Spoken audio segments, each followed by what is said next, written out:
said that. All these, you know, horrible things that I've talked about. There also are upsides to technology. Number one, as I said before, it's here to stay. We're going to be using it. Our children need to be proficient at it in today's world. The ability to take information and make decisions quickly is a great thing. You know, we can go on Google and make decisions and go from subject to subject and think back when, I'm dating myself, but, you know, encyclopedias and no computers, and you had to write a paper. And, you know, I told the students, I went to the library, and I had to get 10, 15 books for my papers, and magazine articles. And, of course, the magazines you couldn't take out, so you have to write all the information and citations down. And they're looking at me going, Mrs. Arpin, that's crazy. How'd you carry all those books? What'd you do? And then you had to go return them. Oh, my gosh, what a pain. So, you know, there really is a difference in how they're working. Their ability to multitask and visual reasoning ability increases drastically. In video games, you know, they're able to, they have to make decisions. Some of the games that are more popular, granted, are a little on the violent side that I hear them playing, like Halo and some of the war games and different things. However, in those games, they have to work with other people because often they get online and play with their friends. And they have to make decisions quickly. So the increase in hand-eye coordination, the increase in child's dexterity is helping tremendously. And it also has become easier for children maybe who are shy, who have difficulty interacting with their peers face-to-face. It's easier for them to interact with others behind a computer in a video game. So it often becomes, you know, a social thing for them. In addition to it, you know, the problem solving, of course, as we mentioned, the decision making, the reasoning, but also they give children a chance, the video games, to practice good sportsmanship. You know, working together as a team. No, it's not on the baseball field or the soccer field, but working together in a video game, they also have to work together. And children can escape stressors from the outside world. So if they're, you know, undergoing some things or some things are on their mind, it is a means for escape for them. Again, that escape can be healthy. We all need to sometimes get away from time to time. But when we are escaping consistently and not dealing with stressors or problems or issues, that's when it becomes a problem. So there are some upsides. If I wanted to relate to you some stories, which maybe some of your students have already come home and shared this with you, because I did speak with the 6th grade on technology and technology use, and you know, we'll be covering a little bit more in depth when in the health class, when Mrs. Palumbo goes out of town, I take the students for guidance and we discuss various topics. And one of the things that, the stories that I relate to was the story of South Korea. And South Korea, years ago, was kind of the head and hub of technology, and they embraced it, and they created these internet cafes called bomb cafes. And they had them pretty much every few blocks in South Korea. And these kids would go, adolescents, college students, into these cafes and play video games. And you know, they pictured them, they had them all lined up, and all the seats and the computers were there, and the kids were playing. And what started happening is these students were spending a lot of time. And so much time that there were 3 incidences of 3 children, adolescents actually, who died in these internet cafes because they were so addicted to the video games that they didn't drink, they didn't eat, and they didn't sleep, and they spent hours on end. Of course, the logical question would be, well, where were their parents when these kids didn't come home? Who knows? But the fact is that these children were so drawn into the game that 3 of them actually lost their lives. So this prompted South Korea to develop, as a country, rehab centers for people who were addicted to video gaming. And they had these children, and they would take them in, and they would bring them to these camps where they would do things like setting up tents and rock climbing and all outdoorsy stuff and jumping rope and different things for a period of generally they were about 2 weeks. And while the children were in, they interviewed some of the students there, and they said, you know, I feel nervous, I feel shaky, I can't sleep initially, almost withdrawal symptoms from being removed from technology. Probably similar, although we don't experience it in the same way as when you send your child away from camp and you tell them, you know, there's no technology. Often, though, at the end, they come back and they say, you know, that was kind of nice, you know, not having that. And that was the same experience that I got when I spoke with the middle schoolers about technology. And they said to me, I expected them to be kind of like, oh my God, take away our technology, how are we going to survive? But then they started exploring the idea, and they said, you know, if everyone just shut down for like a week, what would that be like? That would be kind of so peaceful and so awesome, because we wouldn't have this constant stress. If a friend contacts me, They have to either, you know, talk to me face to face, and I don't have to worry about not answering because we're all shut down.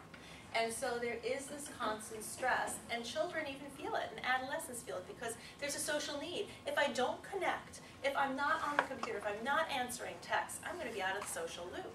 And so taking that constant stress away for children every once in a while, and I'm not arguing for everyone, you know, remove all their computers and kick them out of their house, and you go home and you pack them up and you say, that's it, we're getting off technology.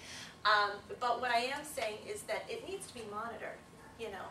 It needs to be monitored because I think what we don't realize is that while there's so many positives, intense use is also really causing stress for our children. And if you look at, you know, in the U.S., you've got, of course, you know, MIT and Stanford, two top universities. And what scientists did is they went to some of these universities and they started researching a little bit about the students there and how they've changed over time. And when they went out to Stanford, they found that the students were having great difficulty writing papers. And that 50% of students today accepted to Stanford, 50%, now these are top tier students, have to take remedial writing and English courses because they are incapable of writing a paper. And that's a high number. Didn't used to be that. If you talked to professors 10, 15 years ago, of course the kids knew how to write, they came in.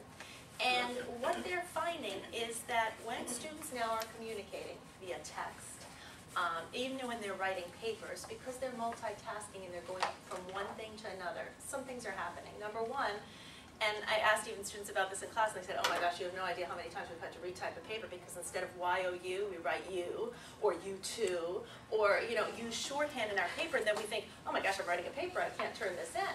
But what happens is it becomes so ingrained because you're doing a lot of texting and you're doing a lot of writing that your grammar starts to falter.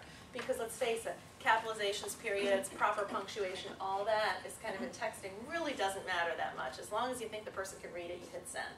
And in today's adolescents, that's kind of what they're doing. So they're growing up with this. So then when they go to college and write a paper, their grammar's missing. Their papers are written disjointed. For instance, some of the students will say, well, of course, at Stanford, I'm sitting here and I'm writing a paper, and I'm checking my Facebook, and I'm checking my emails, and I'm texting a friend, and I'm making plans, and then I'm looking at a video on YouTube. I could be doing 3, 4, 5 things at once. Well, you know what they find is they can't. Multitasking things, the tasks that you're doing and the individual tasks suffer, particularly when there's required deep thought and reasoning. So they're writing these papers and it's all very disjointed. So they have one paragraph that sounds pretty good, but it doesn't flow into the next paragraph. And then they have another paragraph that sounds pretty good. So everything's disjointed. So that's what Stanford found. MIT students, of course, technology, they're using it all over campus, said in their surveys, we can multitask. We're able to multitask, we do it well, but our professors need to change, and if professors feel we can't, then that's just ridiculous. Well, what professors at MIT said is they had one on, and they said, you know, we're seeing a great deal of difficulty with test taking. Our students come in and they have their laptops. And they have their laptops sitting at their desk, which is a distraction, because they want to check their emails. They want to check their messages and everything else. And I'm lecturing. They're looking at YouTube videos. I'm lecturing. You know, just because they're an MIT student doesn't mean that they're not going to be distracted. So I'm standing up and lecturing. At the end, I give a test. In years past, I've given the same test, and students generally get 80, 90, 100%. Most students pass. It's a general beginning of the year test. I give the same test, and now the average scores are 70 or below.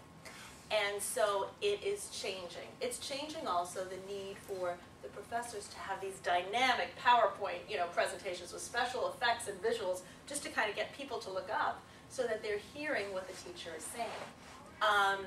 So there is a difference. So then they took this MIT students that said they were great multitaskers, and they did a little research. They put them into a lab.